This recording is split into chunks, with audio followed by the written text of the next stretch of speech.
Okay, let's go ahead and get started. We have a lot for the New Deal to cover. I'm going to go fairly fast. Some things on here I'll tell you don't need to know. We just have to know the basics. And don't forget, I will collect that chart tomorrow. And so if you have any questions, go ahead and type it in or send it to me on chat. But the chart will be the basic elements of during the war you'll need to know. I will cover some of the main elements as soon as we're done with the New Deal. We're going to have some kind of quiz over the New Deal on Friday. I gave you a chart. I posted it online where is it at? I posted it on the main chat for all the classes on Teams. It's just a chart of the bills to give you a basic idea of the bill. So there'll be some basic questions about what the bills are and a few other things. I haven't decided if I'll do it in class or take home because we are running to a major time crunch. Don't forget you have that big review packet that's worth 400 points. You better start working on that. Next week, I'm going to start assigning certain areas that I want you to get done, and I might add a little bit of extra credit or something like that if you get done, let's say, with up to 1756 before, or 1763 by the end of next week, something like that. Just start going through a few things, but I haven't decided on that. This is just a weird year. And yes, I did get my vaccine, second one yesterday. Please, all of you over 16, look at getting the Pfizer. The sooner we get about 70% vaccinated, we can go back 70 to 80% vaccinated. We go back to somewhat of a regular life, maybe a normal school year next year. So we'll see. By the way, elementary school is going back to 5 days a week. I don't think high school will for at least another month, but you never know. All right. So those of you in third and fourth period, I did not quite get to the finish up FARA, the NRA. What the heck? Give me a sec.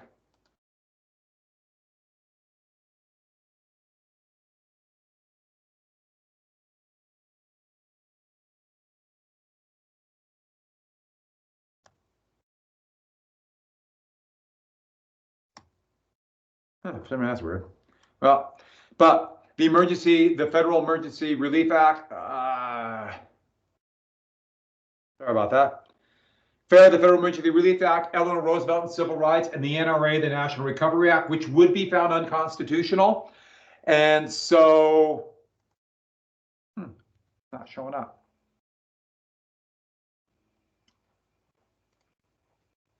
Let me know if that works. That looks good.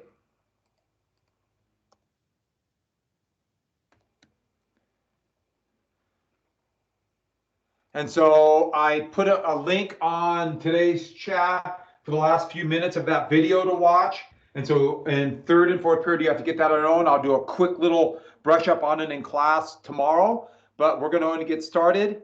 And so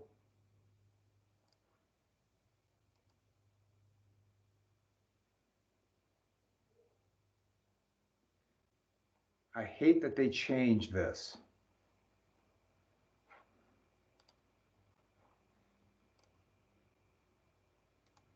So I adjusted this a little bit for first period because I'm trying to go a little bit faster.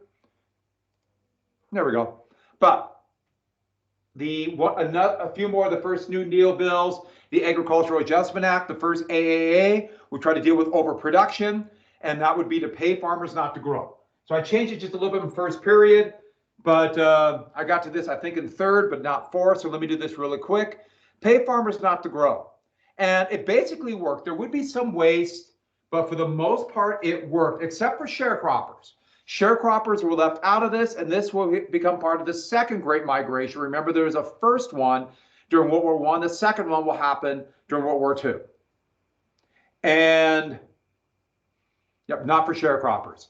It would be found unconstitutional because paying farmers not to grow would come from a tax on food producers like canning companies and things like that. But it had an incredible effect. This yellow line right here shows the number of farm foreclosures dropped dramatically. Now, part of the reason that happened is because so many of the smaller farms failed, but still, this somewhat protected small farmers. And until 1973, this would be the basic goal of the U.S. government, to protect small independent farmers. That would change dramatically in 1973. during the Nixon administration, with some help with different political time. But that's the AA. Another big bill is the TVA, the Tennessee Valley Authority. And this was partially to be a massive jobs program, but also provide irrigation, electricity, flood control to areas of the Tennessee Valley. Much of that we're still living like it was 1870. They didn't have electricity, at the mercy of the Tennessee and the Cumberland rivers and their tributaries, all their floods. And this is going to be a massive program to build dams and irrigation. So all these red lines here are going to be dams that will be built in the Tennessee Valley Authority that will provide hydroelectricity, but also a significant number of power plants. And because of the hydroelectric power, this is going to be where the centrifuges will be located to refine uranium-235. That would be essential for the atomic bomb. I should add, this combined with the Rural Electrification Administration, the REA, that would subsidize small rural areas getting electricity. So outside the Tennessee Valley Authority, for example, rural Montana, electricity would finally come. Part of the New Deal was to provide electricity and provide some of the amenities of modern society to rural areas that were left out. And if this was purely done by profit, by companies for profit, they would never go to, let's put it this way, most parts of Montana would still probably not have electricity because it would not make money. We're finding the same things with broadband right now, and then we're going to use some of the stimulus money to pay for broadband because, quite frankly, there's no money in for broadbands to go to most parts of Montana. The U.S. has pretty bad broadband, so that's another story for down the road. Another big one would be 3 huge public works programs, but not massive ones. One I mentioned before is on the bottom is the CCC, but 2 other ones would be the CWA and the PWA. Just know the acronyms for this. CWA, Civilian Works Administration, PWA, Public Works Administration. And this was to hire unemployed workers to begin everything from just basic activities that were being neglected in towns, from cleanup and maintenance to dam building programs and things like that. But it was never a huge program. But this would expand on some of the programs that Hoover toyed with in 1931 before austerity. And so the beginnings of building on this. And so the PWA, CWA, and CCC. By the way, public works, that's what we call infrastructure. And infrastructure is more than just dams, roads, and bridges. It is also such things as pipes and everything from pipes to public old age homes and schools. That's all part of infrastructure. Another more important law, one of the most important ever, would be dubbed GlassSteagall. And the GlassSteagall Act, because it's named after the 2 members of the Senate who are both relatively conservative Democrats, but were fearful that if they don't regulate banking, they might get rid of the banking industry. It might be taken over by the government. That's how volatile it was. So the GlassSteagall, am I still on? Good. GlassSteagall would do this. Number 1, banking regulation. And so set up a system that would be regulated the banks mostly through, well, a series of regulatory bodies, but including expanding the Federal Reserve. But a biggie would be that they would separate investment and commercial banks. Commercial banks are the banks down the road, like Stockman's or Valley Bank or things like that. And they're the ones you get your loans or you put your savings account in. Investment banks are the big financial institutions that deal with speculation in the stock market and helping corporations set up. And these banks were combined, and when investment banks tumbled, that brought down the commercial banks too, because they were combined. And so people lost their savings because the stock market crashed. So this is going to be to make sure there would not be this conflict of interest. And then, most importantly, it would create the FDIC, the Federal Deposit Insurance Corporation. And this would, I did not type this in, but please write down, this would insure deposits in banks. So if the bank collapses, at least most, and for most people, all their deposit will have federal insurance. And banks who agree to join this then agree to regulation, they pay the premiums, And it shows that the bank is safe. So if you ever walked into a bank or see a commercial, it will say, member FDIC. They brag about that. That's telling depositors and people who want to do business with that bank that their money will be protected. And so FDIC. And you can see what happened as soon as the New Deal and GlassSteagall took power. The number of bank failures dropped off the face of the earth. And without a doubt, FDIC saved the entire world's financial system from collapse in 2008. I have no doubt about this. It came close, but there was not the bank panic like there was in 1932, 33, and it probably helped save us from bank panic a year ago in March. And so a massive bill. But this also made sure that banks could not make risky loans. They always made money, but it was relatively boring. Constant money earners, but they couldn't get the super fortunes. And this goes completely against conservative economics. And as the country became increasingly economically more conservative, at least the leaders of the country, in the 1990s, there was fights to get rid of it. And, this provided stability. That's what I meant to say, stability. But in 1999, and to a lesser degree in 2000, GlassSteagall was mostly repealed. FDIC is still there, but it allowed for these big, massive corporate banks and allowed for huge banks that were too big to fail, as the saying is.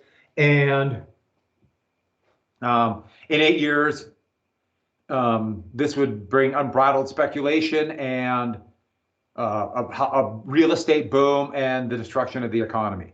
I should add, I've mentioned this before, there is the rumblings of a real estate boom right now, a real estate bubble right now that could burst. We'll see. We'll see. So another big one is the Securities and Exchange Commission. Okay, this was actually to be in 1934, but it's still part of the first New Deal. And this would regulate the stock market. And this provided that all companies must be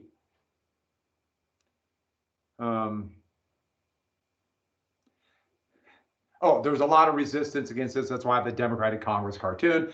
But this provided that companies must be honest about their earnings. Okay, there's a lot of ways around this, but still, they must be honest. And that's why they must come up with quarterly reports showing their revenue and their the revenue and expenses to show losses and gains. They must be honest so people can make real decisions on buying stock, and they cannot and make it more difficult to commit fraud. But of course, like any regulatory body, it has to be enforced. This was a big issue in the 2006, 2007, 2008, for a little bit of the Obama administration, all the Trump administration. And the other thing too is they try to tighten up the margin laws to make it more difficult to borrow the massive fortunes. This would keep the Securities and Exchange Commission and their regulations combined with the banking regulations really did lead to a very stable stock market. But I should add, there weren't the huge bubbles. In bubbles, people can get rich. As soon as the regulations started going away in the 1980s, you would start seeing the first bubbles and the first crashes. Remember, I always say you're riding the wave now? Well, this is why. Next. Ended the gold standard. So in 1933, one of the things Hoover desperately tried to get Roosevelt to do was promise that he would stay on the gold standard. Roosevelt would not do this. And in 1933, they got off the gold standard. Basically, just said the U.S. will no longer guarantee will provide gold for dollars. And this allowed the Federal Reserve to inflate the currency. So they can inflate or deflate if they have to by raising or lowering interest rates. They can pump money to the economy. And since it's not backed by any gold, it's just backed by the ability of the federal government to collect taxes and control their financial system. This is what we call fiat currency. This is what virtually every country in the world is on now. Not virtually, a significant number. Some aren't. Like Europe has tied themselves to the euro, and that has caused some massive problems. But this allowed for the government, everybody who got off the gold standard could pump up their money supply. And this immediately led to growth. Now you could tell some, like Japan, when they went off, when the depression hit them hard in a way that shocked them by the drop in trade. And you could see what the Japanese economy did. Britain went off the gold standard. Germany, geez, somebody took power. I don't know who, but Germany went up, and then the United States. France, as a source of pride, refused to go off the gold standard, and until right before World War II, when they had to rearm, and this would dramatically weaken their economy at a time when they need to expand production because of war. I see no problem down the road because of this. They're also very much antitrust, anti-monopoly. Roosevelt came in as a trust buster, even though the NRA kind of tried to help trust, but for most of his career. And they're going to force the Sherman Antitrust Act.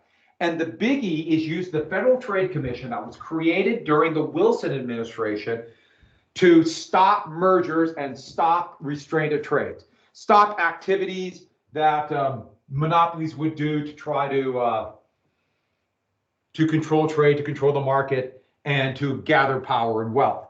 And we see this right now. The Federal Trade Commission, right at this moment, is involved with looking into some of the practices of monopolies today, like Amazon, Google, Facebook, that have used their monopoly powers to crush competition and exploit people.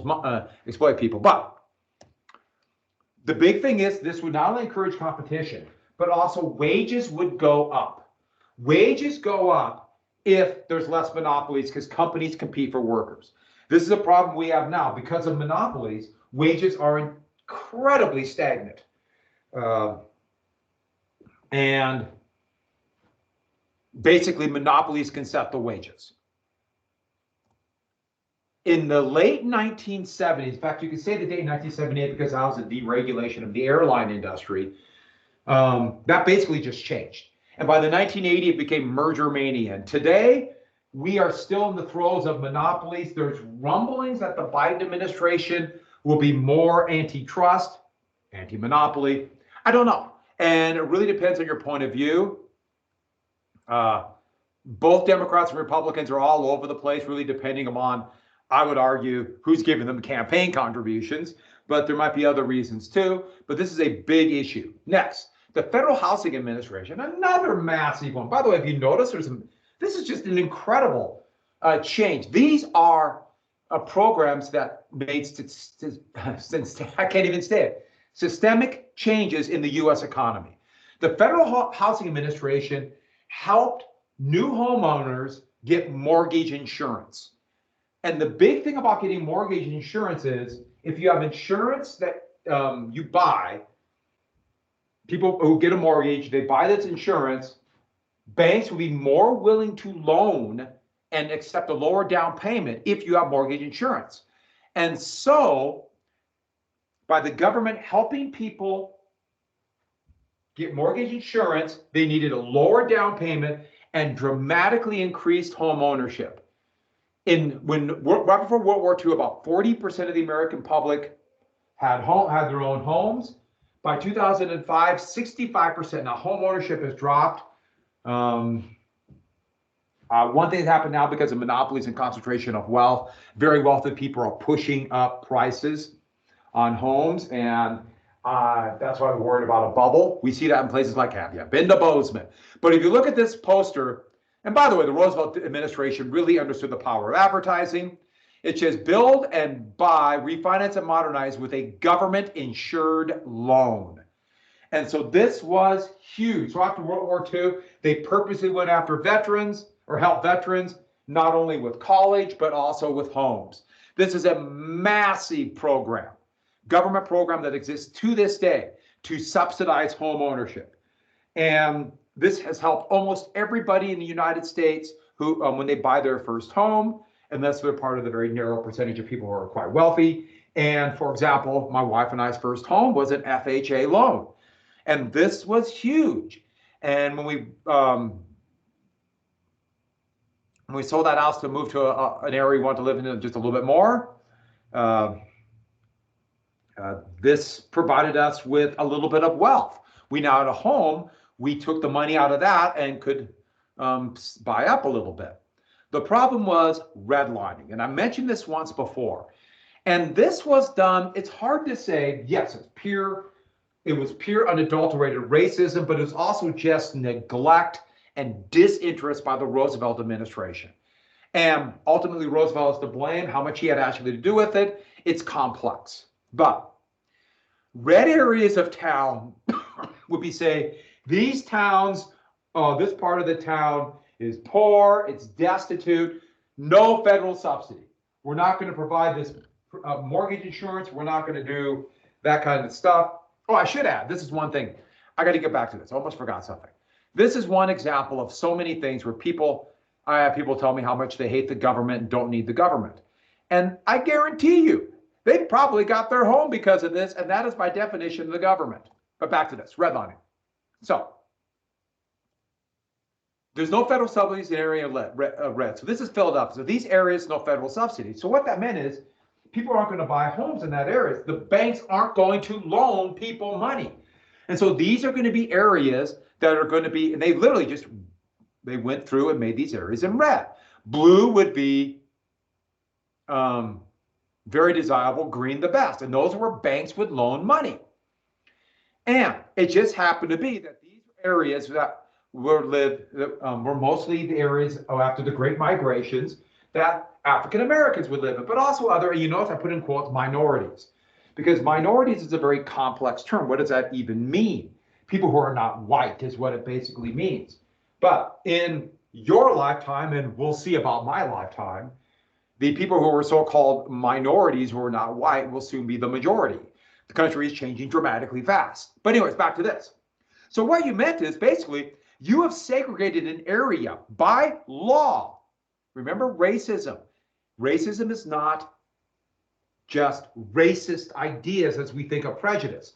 Racism is using the laws, customs, and economics, and this uses it all to set up these areas that would soon very appropriately be called ghettos.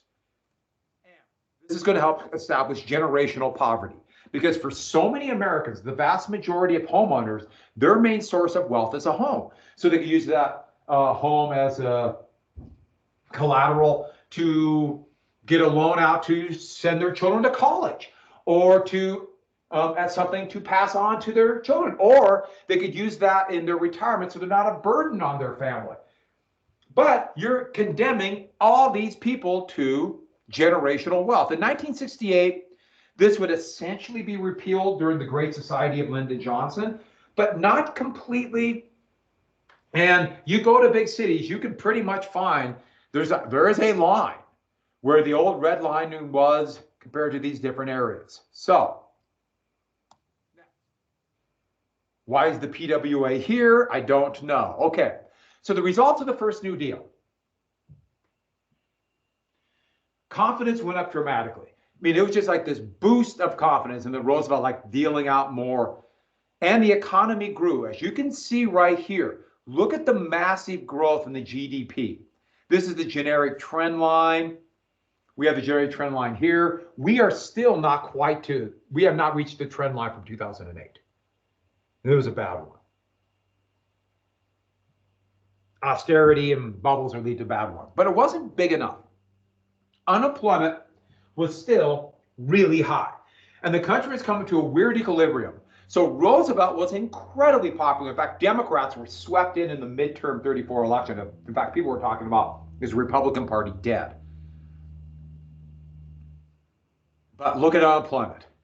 It is still very high. By the way, this is the pink line. The pink line this is counting government jobs. Jobs like the PWA and the CWA, CCC, TVA, they weren't counted as regular jobs yet. Like today, they would be. And that is such a hole in the unemployment system. Oh, and one more thing too. Just like today, it does not count the number of people who have just lost hope and can't move to where jobs are, so they quit looking.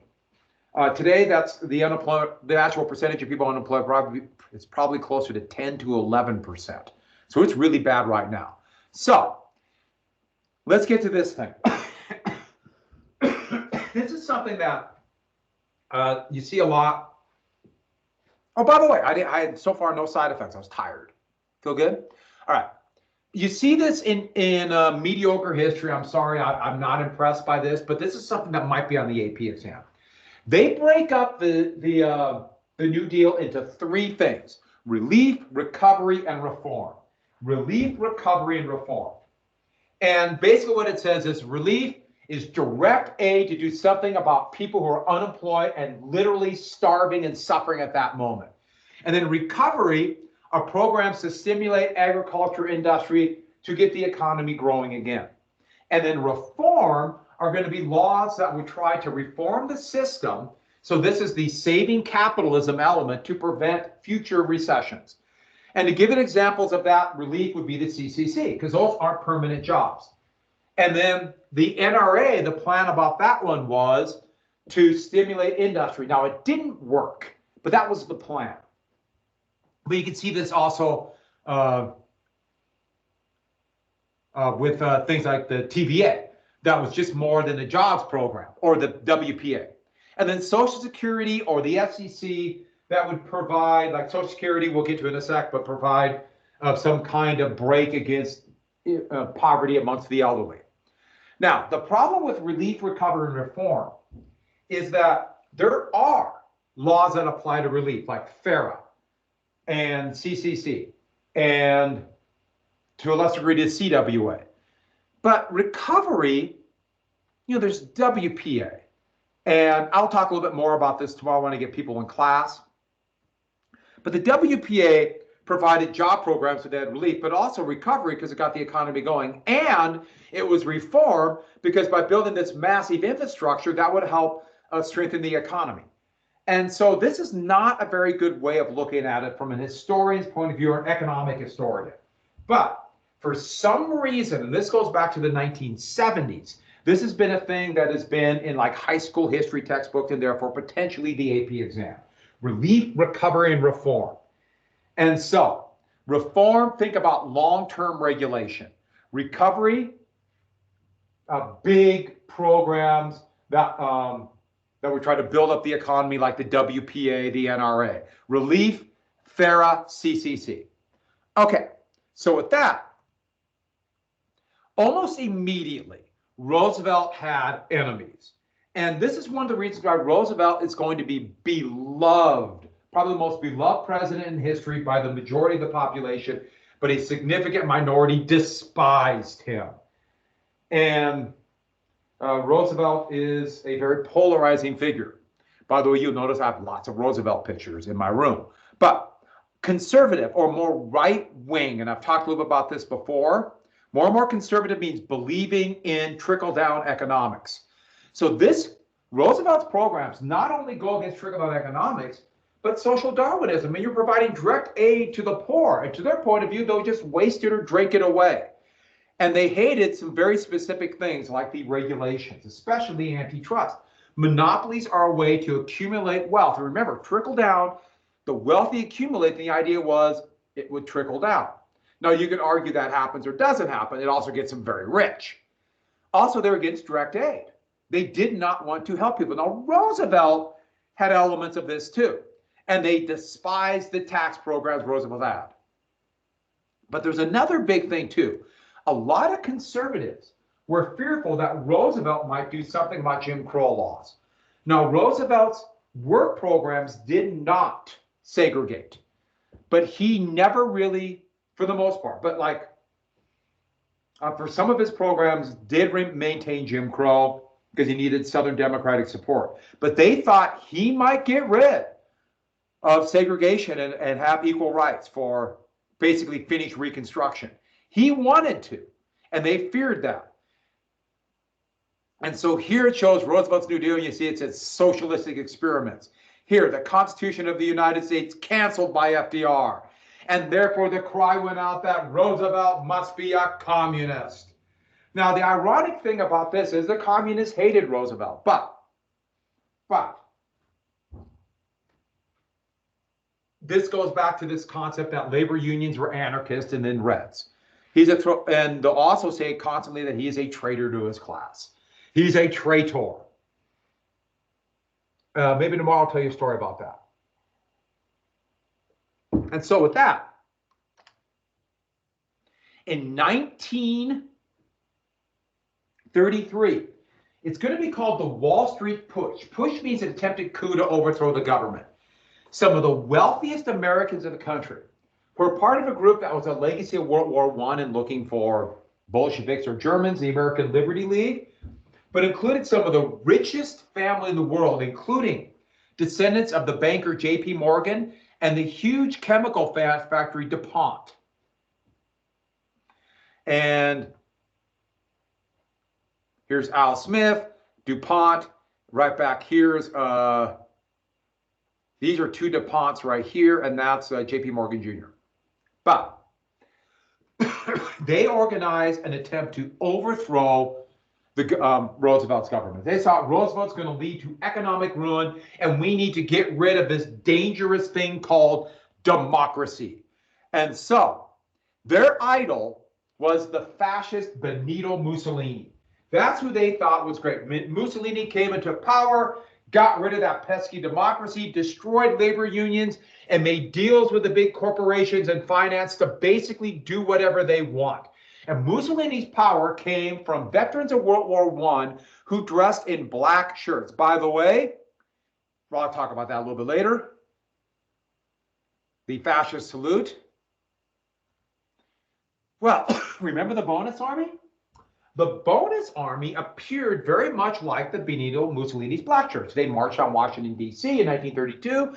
Let's say we organize them again and find a compliant war hero. And they went to General Smedley Butler. Here's Butler right here. Butler spoke at the bonus army, was for the bonus army, and the most decorated United States soldier in history up to that time. They went to Butler and said, would you be willing to lead this coup? Butler heard out the members of the American Liberty League and then immediately walked and told President Roosevelt. They picked the complete wrong guy. Smedley Butler hated them. He wrote a book in a bestseller in the late 1920s because he was part of basic diplomacy, including invading Nicaragua for U.S. banks, and said he was a gangster for United States banks. He hated those people. He went to Roosevelt, and that's why you see this paper calling it the Roosevelt plot right here. And then he actually appeared on a newsreel talking about this. Some of the richest people in the United States fled the country. Roosevelt was really worried about arresting them for various reasons, including this might totally destabilize capitalism. There's a real fear that the communists might take power. But the coup ended, and they would spend most of them would come back, give millions of dollars to Roosevelt's enemies. But this showed how close the United States came to becoming a fascist power. I should add, profits skyrocketed for the very wealthy, as seen from this graph of this kind of funny cartoon showing how the New Deal has ruined the country and profits are going up dramatically. Profits went up huge under the Roosevelt administration. But this was partially ideological. Roosevelt went against everything they stood for: more democracy and economic rights. And so with that,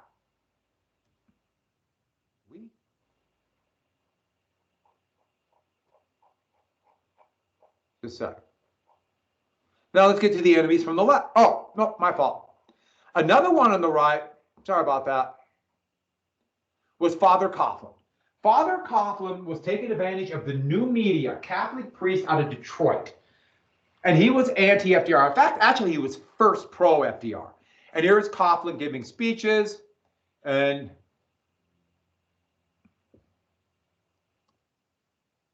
the radio priest. And he was intensely anti-bank, as he saw the banks and holding these mortgages were destroying people. And that's why he had, first off, a huge audience, but he was kind of pro-Roosevelt. But then he was violently anti-communist. And he started to accuse Roosevelt of being a communist. But more importantly, the combination of this myth of who runs the banks and also who are the leading communists, he was intensely anti-Semitic. His newspaper, The Social Justice right here, was filled with racist anti-Jewish creeds. In fact, he would become a great admirer of a man in Germany by the name of Adolf Hitler. And here's a cartoon from Social Justice.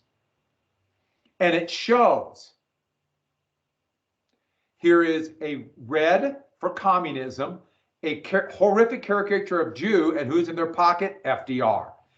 And Coughlin's radio show would be huge up to the 1940s. I should add that this was a pretty common thing. There were a number of other radio priests, but also intense enemies of FDR took advantage of the wealth of the anti-FDR movement to go on the radio. This would be a common theme in history. But Father Coughlin would be huge until 1941. We're not going to listen to Father Coughlin right now. Other enemies included enemies from the left. And these were the communists. And the communists hated Roosevelt because he was saving capitalism. He was saving it. They hated that. They wanted communism to fall and prove that we needed a society where the workers had more control over the capital. I should add that Stalin did indirectly aid these people. They also, many of the communists were fighting for equal rights, including you have this equal rights for Negroes everywhere, self-determination for the black belt in this area of large populations of African Americans, and they try to push Roosevelt to end Jim Crow laws, which Roosevelt, he kind of tried but never did do. And a lot of people started toying with communism, and they would be called fellow travelers. And fellow travelers, so they're not full communists, but they went to the meetings and were curious. And you might think, whatever, what does this even mean? This would become huge after World War II in the second Red Scare called McCarthyism. FDR used this, though. FDR used attacks from the communists telling conservative Democrats, if you don't support my law, my bills, like let me throw one out here, Social Security, we'll have communism take over. So, another example from the left would be Dr. Francis Townsend. One of the big crises in the United States was poverty amongst the elderly. Hey, most people, when they retired, they had almost nothing, and their only way to survive would go to these horrible old age homes or be burdens on their family, which didn't have much money either. He proposed a $2,000 a year pension, and soon this is going to become incredibly popular. Townsend clubs, you see the little sign right there from the Townsend plan for this old age pension. These clubs became huge. Now, this was bigger than the average yearly wage of most Americans. But this would end old age poverty. It also shows the massive crisis of old age poverty, which still exists, but not even near that element. But this would push okay, that's supposed to be FDR, but just imagine there's an R in there. This pushed FDR for Social Security, just like the communists did. Hey, we're not going to do Townsend's plan, but we can get Social Security. And this showed how pushing from either side, the left or the right, really does affect politics. It's another one of those, if you don't vote for Social Security, we might get the Townsend plan. Another big example would be Huey Long, dubbed the Kingfish. He was a governor, then senator from Louisiana. And he would become one of the most powerful politicians. At first, he is very much pro-FDR, but then said FDR was not doing enough. And his would be, so he was known as helping the impoverished in Louisiana, helping schools, getting textbooks. But his program was called the Share Our Wealth Plan. In fact, his slogan would be, every man a king, as his button had. And basically what it was is every American would get $5,000 and then guaranteed $2,000 a year. And no income, they would cap it at $1,000 a year. This car is kind of going by slow. By the way, there's no animals today. Kind of sad. There's a cat in the window across the street. That's something. But no income's bigger than $1 million a year. So basically a 100% tax on income over $1 million a year. And so today we would call this a universal basic income. But to people who were starving and terrified about the future, even if they had a job, this idea of knowing that even if I lose my job, I will not starve would be huge. And this would push for parts of Social Security. And he was seriously thinking about running for president as a third party. And if he would have run for president in 36 as a third party, this would have diluted Roosevelt in the Democratic vote and almost certainly led to a Republican president. Don't forget, that's why we don't have third parties in the United States. But he was assassinated on purely issues of Louisiana politics. Oops. He was assassinated on the steps of his capital that he had built, his ugly capital in Baton Rouge. It's one of the great what ifs in history. What would have happened if Huey Long was not assassinated?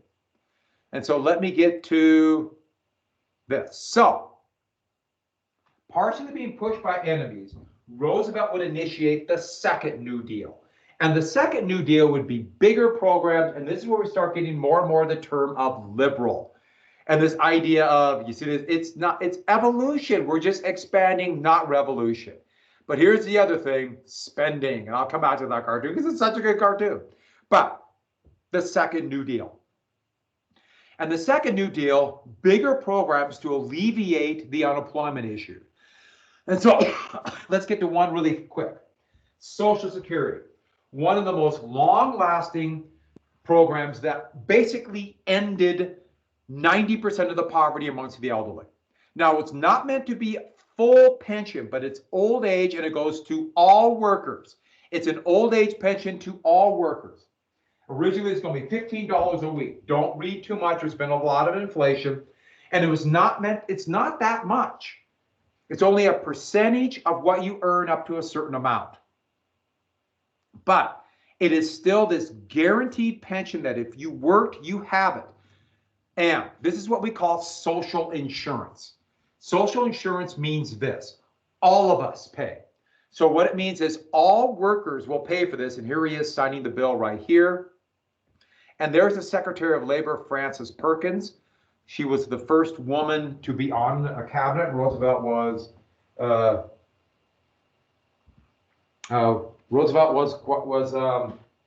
quite the groundbreaker as president. And social insurance, I should add, but we all pay into it. So everybody who works pays into Social Security, just like you, everybody, if you get car insurance, everybody, you buy car insurance, and even if you don't pay a wreck, or have a wreck, you still pay into it. Social Security, all the workers pay. Then when your retirement comes in, the current workers are paying for your retirement. And so I am working right now, and I am paying for people who are retired right now. So when you work, you will pay for my retirement, or for part of my retirement, which is just a small element, but still. It's go along with savings and whatever pension you might have, even though most workplaces now don't have pensions. But so please work really hard. I want a good retirement. But it also implied unemployment insurance. And unemployment insurance also paid by employers and employees. But unemployment insurance means that if you're laid off, you get a small percentage of the pay. But this was kind of diluted because it was done by individual states. So Montana, it's about 38 to 40%, or 35 to 40% of your pay. You get in unemployment insurance for a limited time as you look for another job. Some states like Texas, let's just say it, southern states and some western states like Idaho, it's like 30%. In Connecticut, it's like 45%. But it's a small percentage of that if you're laid off. And it's paid for by a payroll tax. And so, and there's a cap. When it gets to, what is it now, about $135,000, any income over that is not taxed. So it's fairly regressive. But all workers pay into this. Originally, it was a 1% tax. Now it is a 6.2% tax that is matched by your employee. So it's a 12.4% tax on every penny you earn. For most Americans, this is by far their biggest tax. So if you had a job right now and filled out your W-2 and did income tax, I can pretty much bet you did not pay any income tax, but you paid Social Security, because if you ever look at your pay stub, and it has FICA, F-I-C-A, that's Social Security. And if you're self-employed, you got to pay the full 12.4%. So it's a big tax, but it provides unemployment insurance. It also provided, this was a big issue, widows, and that's why that picture to the right. Widows also had, Widows would collect this, also widowers too, but the big thing was in 1935, it was focusing on widows because of the danger of so many jobs. Men would die younger, but also dependent children. And this exists to this day. So if somebody below the age of 21, if their husband or mother die, or their father or mother dies, they also collect Social Security. And I know for a fact, a number of families, this was a godsend when one of their family members died. And any additional money, which they still collect more than what they actually pay out to this day, it goes into a trust fund. And we're starting to tap into this trust fund because there's a big boom of, you've heard of it, called the baby boomers are coming to retirement, but this is still around today. And most of the surplus, or all that trust fund is the U.S. The Social Security buys Treasury bills. So much of the United States debt, we're talking trillions of dollars, is actually owed to the U.S. government in Social Security. So it's kind of a weird system we have, but that's how it's paid. And here's a couple more posters for this. The Roosevelt administration did a great job of telling people you're getting a check for the rest of your life. Join the March to Old Age Social Security, getting people eligible. But also this advertises to people, look what the Roosevelt administration did. This is good politics. This will give goodwill for the Democrats, which they did not do a very good job after the 1970s of doing. And a couple more things about this. This is the essence of liberal economics, or more and more you hear people call progressives. If somebody believes in conservative economics, if you're sitting there right now at home and you say, I believe in conservative economics, you should hate Social Security.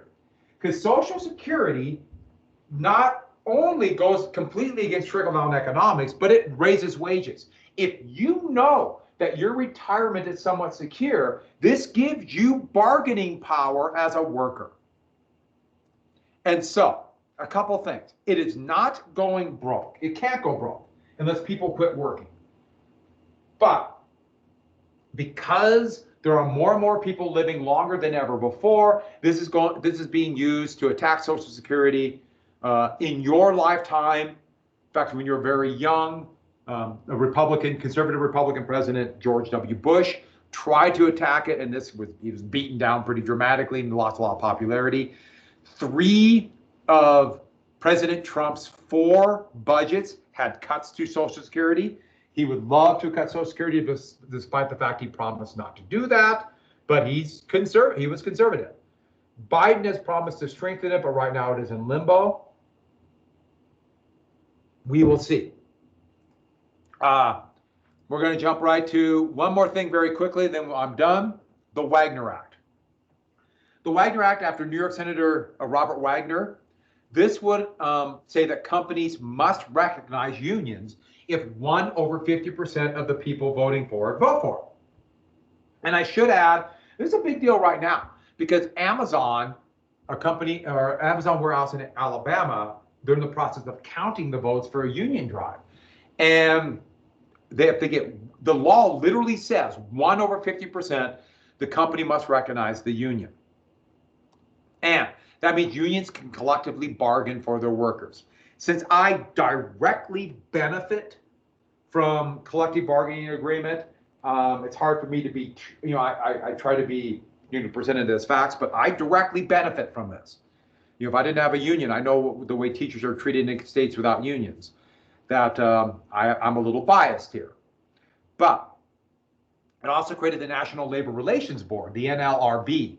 And this is appointed by the president, and they can look into actions of companies trying to stop labor union activity, et cetera, because there's a lot of ways companies can start unions, like, for example, putting signs up in bathrooms telling people not to join the union. I'm talking about Amazon here. There's reasons Amazon is fighting this so hard, because the National Labor Relations Board, if they approve this, I should add, if presidents are anti-union, like President Trump was very anti-union, they put on people who would be against unions. Biden is the first American president since LBJ that has been vocally pro-union. And so it's interesting to see, but unions are very weak right now. But this is the big thing that unions did. They raised wages. not just for people within unions, but people outside of unions, because companies don't want unions. So they would raise wages and also benefits to help workers. In fact, it'd be part of union contracts, have things like healthcare, crazy things like weekends or vacations. If you don't have unions, there's not as many vacations, or for that matter, bathroom breaks. But that's another story. But this is good politics. Roosevelt, and this is what it says, if I went to a factory, the first thing I'd do is join a union, and the FDR quote right there from 1936. Unions remembered that the Democratic Party was pro-union, and they voted for this. And the Democrats would use this all the way until the late 60s, early 70s, when civil rights, the anti-war movement, or the Vietnam War in general, but the backlash against civil rights and women's rights, the Republicans greatly tapped into this, and the Democrats just kind of abandoned labor unions. And so it's been a boom for the Republican Party. By 1950, 36% of all workers were in a union. Here shows the great increase in union membership. Today, since the 1980s, union membership has been in free fall. There's been most American presidents, Nixon, Ford, mostly Carter, to a lesser degree Carter, but then Ronald Reagan especially have been openly hostile. In fact, we have not had a pro-union president since Truman. I mean, since LBJ. And union membership has tanked. And with that, there's little doubt that wages have gone down. Now, some people, you might say, well, I don't like unions or you're pro-unions, but there's a reason Amazon is fighting that union so hard. Unions raise wages, and they don't want to pay higher wages. It also does things like, so Amazon workers don't have to pee in bottles. And so wages go up. Oh, sorry about this. I wrote this again. This is all part of conservative economics. Don't worry about this first part. I didn't mean to copy that whole thing up here.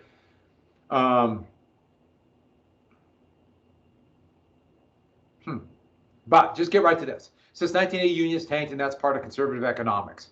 And you can really see it right here. Here's the great increase in union membership. And obviously I did a bad job editing this, but you'll notice how